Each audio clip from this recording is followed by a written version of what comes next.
యొక్క విభజన చట్టంలో ఈ అంశాన్ని చేర్చాలని చెప్పడం జరిగింది.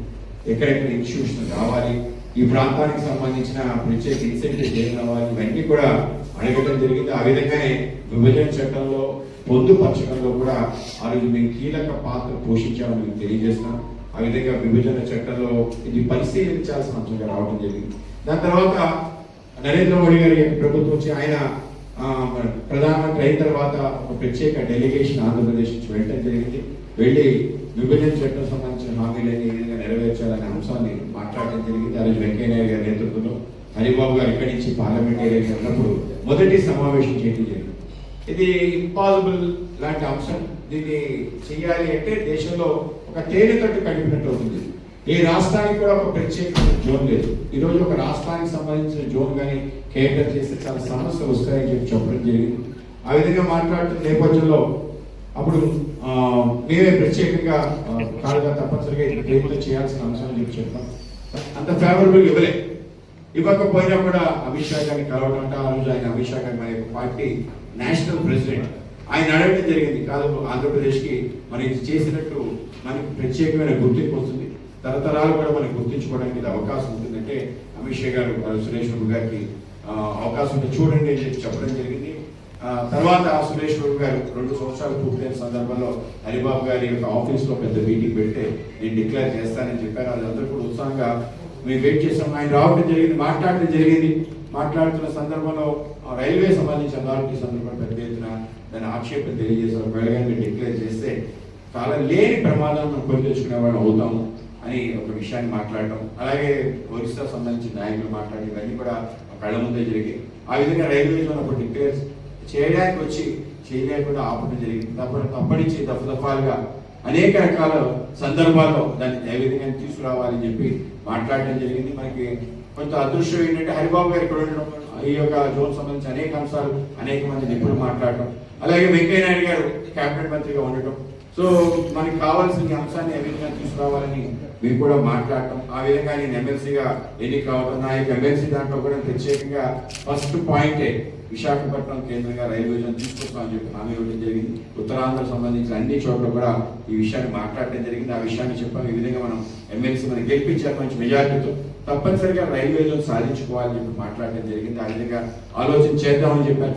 తర్వాత 2019 ఎన్నికల ముందు 18 పెద్ద ఎత్తున తెలుగుదేశం మాతో విభేదించి బయటికి వెళ్ళిన తర్వాత పెద్ద ఎత్తున రాష్ట్రానికి అన్యాయం చేస్తున్నారని కథలు పుంతాలు రాస్తున్న సందర్భంలో దానికి ఒక నెరేటివ్ బిల్డ్ చేయాలని ఒక నేపథ్యంలో కూడా గట్టిగా మాట్లాడటం జరిగింది. మనకి ఒకవేళ రైల్వే జోన్ కానీ సాధించి పెడితే తప్పనిసరిగా మిగతా అనేక విషయాలు పక్కకు తొలగి మనం ముందుకు వెళ్ళడానికి అవకాశం ఉంటుంది. కొంత మనం ఇంత చేసాం. విశాఖపట్నానికి సంబంధించి చాలా పెద్ద ఎత్తున మనం పెట్టుబడులు ఇవ్వడం జరిగింది. హుద్హుద్ తుఫాన్లో సుమారు 600 కోట్ల పైగా మనం ఇవ్వడం జరిగింది. స్మార్ట్ సిటీ దేశంలో మొదటిసారి విశాఖపట్నం చేసాం.